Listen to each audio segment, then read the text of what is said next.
Meanwhile, the South African Human Rights Commission says the issue of the learners not being timeously placed in schools amounts to a direct threat to their constitutional right. For more, we are joined by Zamantungwa Mbeki, who's the Gauteng Provincial Manager for the SAHRC. Zama, a very good evening to you. If we could just start off with what we just heard there from the Premier of Gauteng. He's also saying that, look, there's a capacity problem here. The province cannot accommodate everyone. What do you make of those comments? Thank you for having us. Let me just start there. We must look at what is happening in light of the statistics of migration into the province. And we still understand from the statistics that came from the census that we still have a high level of migration into the province. That means that we still have people who come into the province, but it does mean that the department needs to plan more adequately with those statistics that they are given annually in order to accommodate all of the learners. The Premier does make very good points, though, particularly about overcrowding. We know that already the province is having high number of overcrowding in schools above the ratio that they're supposed to have, which is 1:40, one teacher to 40 learners. And if we are condoning, or if we are saying now that schools must carry additional learners or additional students, we are running the risk of increasing that number without also increasing the infrastructure, but also without increasing the teachers that would be that are available to teach the learners. And I mean, you heard him also say that they are asking schools to basically extend their enrollment by 10% to accommodate the surplus. Is that the solution, even a temporary one at that? I don't think it really is. I think the Premier makes a good point that the standard policy from the department is that they wait about 10 days after schools have opened. After 10 days, they do what we call a head count. That is when we know where is their space.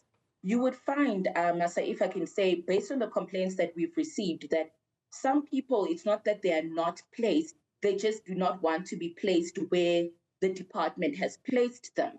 And it would mean after 10 days, we would know that parent X has not arrived. For instance, now with the bulletin that you just had, some people are still in Limpopo, some people are still in Mpumalanga and have not arrived.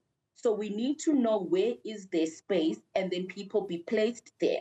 However, there is a secondary issue that is maybe not so highlighted, is that people rejecting the schools where they are placed for different reasons. And those reasons can be justified.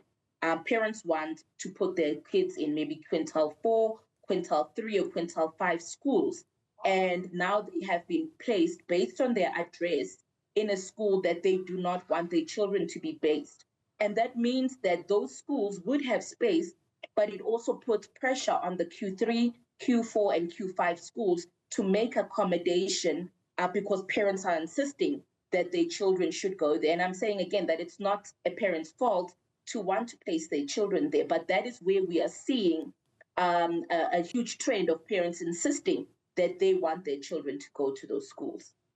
Now, Zama, as the Human Rights Commission, you are calling for submissions addressing the plight of unplaced learners in Gauteng. Tell us more. So what we've done over the last couple of years is we've consistently made this call in order to aid the department to fix the glitches, if we can call it that. Originally, the glitches were about the online system, and we received calls and we made input, and the online system as a system is now working functionally. But as we develop, and it is relatively a new system, just about 5 years old, we want to then aid and get, once we've investigated, get that all of the data.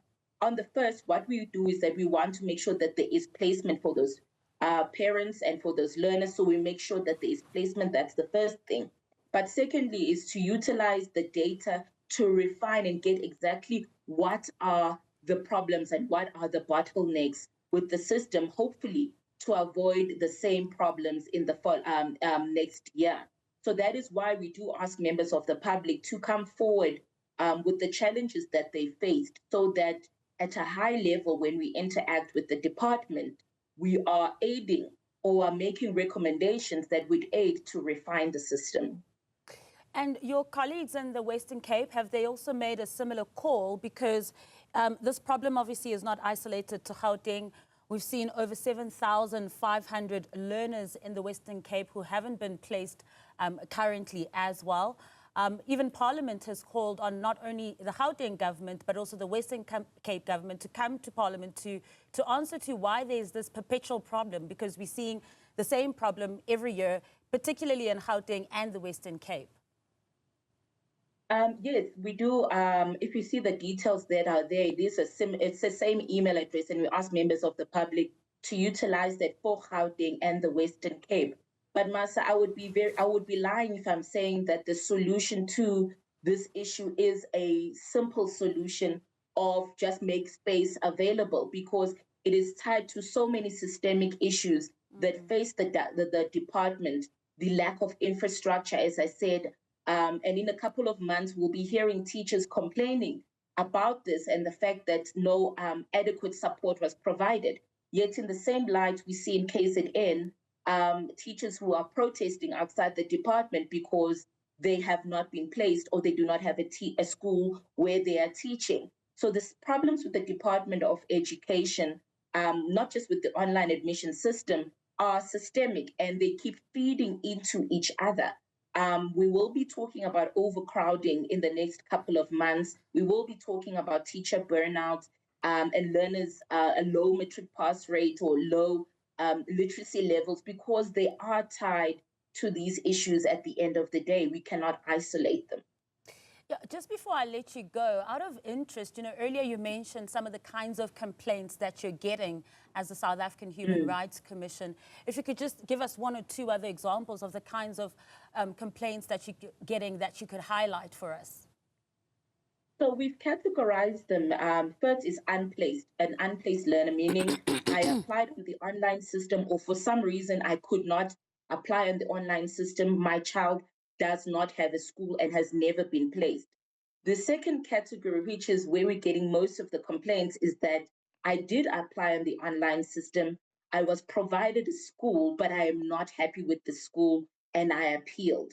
And that is where we are seeing most of our complaints coming in. Now, people appeal for different reasons. It could be that you moved from one area to the other, or that you are, maybe for whatever reason, maybe that school is too far from where you are living, and now you have to factor in transport costs. But there are many reasons that parents are appealing the placement that they have been given by the department. And then obviously the third category would be placement for adult education and for learners with special needs. There, the numbers are not as high. I think maybe those will start trickling in around February once these issues have been resolved. But for now, our data seems to be the complaints that we are getting are those who are appealing for different and varied reasons. And those reasons become very important when the department will have to plan next year on how they better allocate, taking into consideration the circumstances that members of the public are coming forward with. Zama, what an important conversation. Thank you for having it with us. I appreciate your time. That, of course, was Newzroom Mbeki, who is the Gauteng Provincial Manager for the South African Human Rights Commission.